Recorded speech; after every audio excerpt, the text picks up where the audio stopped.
अफगानिस्तान का बगराम एयरबेस एक ऐसी जगह जहां से अमेरिका ने 20 साल तक अपने मिलिट्री ऑपरेशंस कंट्रोल किए। यहां से ड्रोन स्ट्राइक्स भी हुई और सीक्रेट मिशंस भी। और ये वही जगह है जहां से उसामा बिन लादेन तक के इंटेलिजेंस ऑपरेशंस की बुनियाद रखी गई। लेकिन 2021 में जब अमेरिका ने इस बेस को छोड़ा तो तालिबान ने फौरन इस पर कब्जा कर लिया। अब खबरें आ रही हैं कि डोनाल्ड ट्रंप 4 साल बाद दोबारा से इस बेस को वापस मांग रहा है। आखिर क्यों? क्या ये सिर्फ अफगानिस्तान के लिए है या फिर ईरान, चाइना और रशिया के खिलाफ कोई बड़ी स्ट्रेटजी चल रही है? आज की वीडियो में हम देखेंगे बगराम एयरबेस की हिस्ट्री, उसकी मिलिट्री इंपॉर्टेंस और साथ समझेंगे कि आखिर इस एक जगह में ऐसी क्या खास बात है जो इसे दोबारा लेना अमेरिका के लिए इतना जरूरी हो गया है। सबसे पहले ये समझते हैं कि ये बेस आखिर किस जगह पर मौजूद है। तो देखें, बगराम एयर बेस अफगानिस्तान के दारुल हुकूमत काबुल से तकरीबन 40 किलोमीटर दूर परवान प्रोविंस के एक छोटे से इलाके बगराम में मौजूद है और इस जगह के नाम पर ही इस बेस का नाम रखा गया है। शुरू में ये एक बेसिक एयर स्ट्रिप थी, लेकिन वक्त के साथ साथ जब सुपर पावर्स का ध्यान अफगानिस्तान की तरफ हुआ तो इस बेस का स्केल भी साथ साथ एक्सपेंड होता गया। इस बेस का रकबा 5000 एकड़ से भी ज्यादा है और इसके अंदर 2 बड़े रनवेज मौजूद थे जिन पर हर किस्म के फाइटर जेट्स और कार्गो प्लेन्स तक भी उतर सकते थे। हेलीकॉप्टर्स के लिए अलग से मल्टीपल हेलीपैड्स बनाए गए थे। साथ ही बेस के अंदर एयरक्राफ्ट मेंटेनेंस के लिए बड़े हैंगर्स भी थे। इसके अलावा एयर ट्रैफिक कंट्रोल सिस्टम भी मौजूद था जहां से एयर ऑपरेशंस को मैनेज किया जाता। एक्चुअली ये एक पूरा मिलिट्री सिटी था जहां थाउजेंड्स ऑफ सोल्जर्स, एक रिपोर्ट के मुताबिक 30,000 से ज्यादा सोल्जर्स के रहने का इंतजाम था। प्रॉपर बैरक्स, हॉस्पिटल्स और हत्ता के जिम्स तक भी मौजूद थी। इस बेस में इंटेलिजेंस और सर्विलेंस ऑपरेशंस के लिए अलग से सिक्योर और सीक्रेट बिल्डिंग्स भी थी और काफी रिपोर्ट्स के मुताबिक यहाँ पर CIA के सीक्रेट डिटेंशन सेंटर्स भी थे जहाँ पर हाई वैल्यू प्रिजनर्स को भी रखा जाता, उनसे इंटेरोगेशन की जाती और कुछ कोवर्ट ऑपरेशंस भी प्लान होते थे। ये चीजें कभी ऑफिशियली कंफर्म तो नहीं हुई, लेकिन बहुत सारी क्रेडिबल रिपोर्ट्स और इन्वेस्टिगेटिव जर्नलिस्ट ने इस बारे में काफी लिखा है। अब आप लोग इस चीज में कंफ्यूज मत होइएगा कि अमेरिका ने इस बेस को इस्तेमाल किया फिर तालिबान ने उस पर कब्जा कर लिया, ठीक है, लेकिन आखिर इस बेस को बनाया किसने था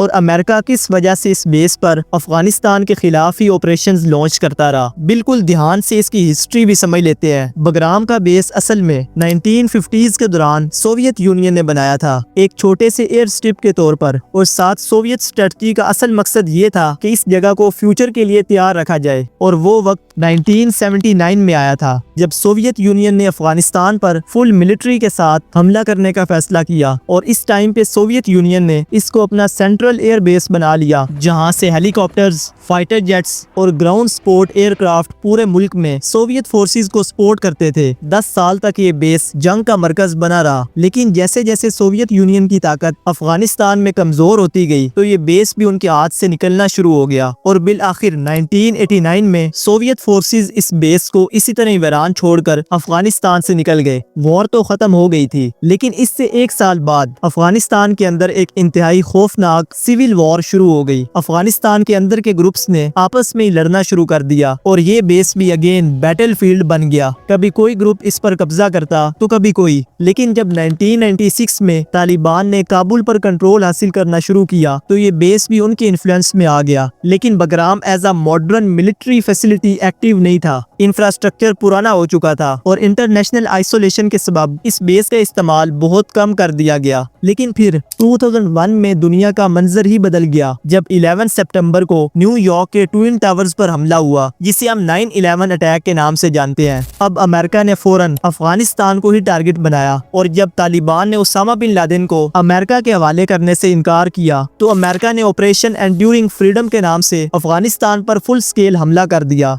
अब इस दौरान अमेरिका को सबसे पहले तो कोई ऐसी जगह चाहिए थी जहां से वो अफगानिस्तान के अंदर बैठकर ही अलकायदा के अगेंस्ट ऑपरेशंस लॉन्च कर सके। तो उन्होंने फर्स्टली बगराम बेस को अपने कब्जे में ले लिया। वहां पर बेसिक इंफ्रास्ट्रक्चर था तो इसलिए उसे एक्सपेंड करना ज्यादा मुश्किल नहीं लगा उनको। आहिस्ता आहिस्ता ये बेस इतना बड़ा हो गया कि यहाँ 2 बड़े रनवेज बनाए गए, फाइटर जेट्स और मजीद जितनी चीजें ऐड की गई थी वो मैंने पहले बता दिया आपको।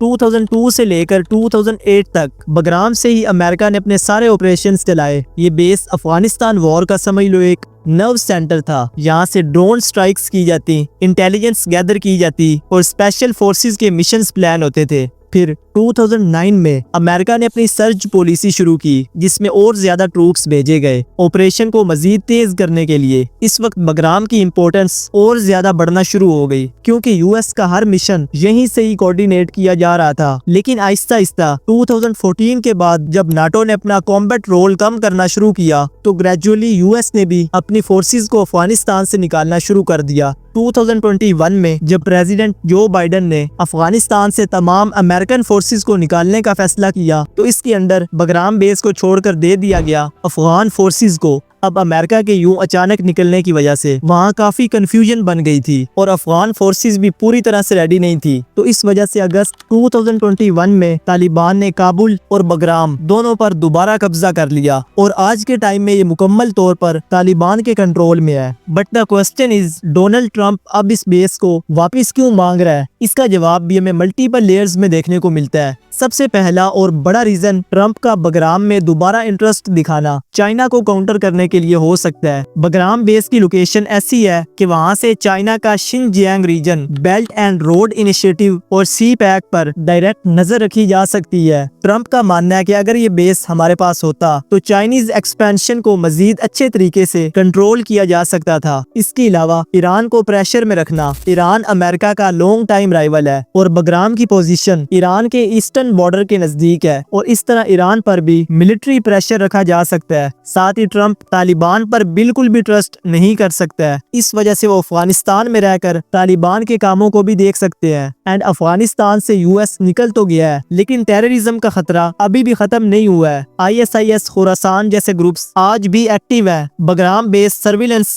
और ड्रोन स्ट्राइक्स के लिए काफी आइडियल था। ट्रंप चाहता है कि अगर कभी टारगेटेड स्ट्राइक्स की जरूरत हो, जैसे अफगानिस्तान या सेंट्रल एशिया में, तो यूएस के पास वहां कोई नजदीक स्ट्रॉन्ग मिलिट्री एसेट होना बहुत ही ज्यादा इंपॉर्टेंट है। एंड इसके अलावा बगराम बेस से रशिया के साउथ फ्लैंक तक पहुंचना काफी आसान है। ट्रंप के लिए ये एक और एंगल हो सकता है जिससे वो रशिया के इन्फ्लुएंस को भी काउंटर करने में कामयाब हो जाएगा। बिकॉज इस जगह पर होने का मतलब था कि अमेरिका किसी भी सडन रीजनल थ्रेट्स के जवाब में इंस्टेंट एक्शन ले सकता है, चाहे वो ड्रोन स्ट्राइक हो या सर्विलेंस ऑपरेशन वगैरह। और जब अमेरिका ने ये बेस छोड़ा तो इसका सबसे ज्यादा फायदा उन कंट्रीज को मिला जो हमेशा से इसके खिलाफ थे। चाइना ने फौरन अफगानिस्तान के साथ डिप्लोमेटिक और इकोनॉमिक एंगेजमेंट्स शुरू की। ईरान ने अपने बॉर्डर पर कंट्रोल बढ़ा दिया और साथ रशिया ने भी सेंट्रल एशियन रिपब्लिक के साथ मिलिट्री ट्रेनिंग का सिलसिला मजीद तेज कर दिया। बगराम अमेरिका के पास रहता तो वो इस रीजन में मजीद दंगे फसाद करवाता। बट रिसेंटली जब ट्रंप ने बगराम बेस को वापस लेने की बात की तो तालिबान ने इस रिक्वेस्ट को साफ तौर पर रिजेक्ट कर दिया है। तालिबान का कहना है कि अफगानिस्तान अब एक आजाद और सोवरेन मुल्क है और किसी भी फॉरेन मिलिट्री को वापस आने की इजाजत नहीं दी जा सकती। तालिबान के माइंडसेट से किसी भी फॉरेन मिलिट्री प्रेजेंस को सीधा सीधा ऑक्यूपेशन समझते हैं। इसके अलावा अगर तालिबान अमेरिका को ये बेस देता है तो उनकी अपनी आवाम भी उनके खिलाफ हो सकती है। तो यहाँ से ये बात क्लियर हो जाती है कि तालिबान का बगराम वापस लेना फिलहाल तो ऑलमोस्ट इम्पॉसिबल है और यही एक बहुत बड़ी रुकावट बन चुकी है डोनाल्ड ट्रंप के लिए।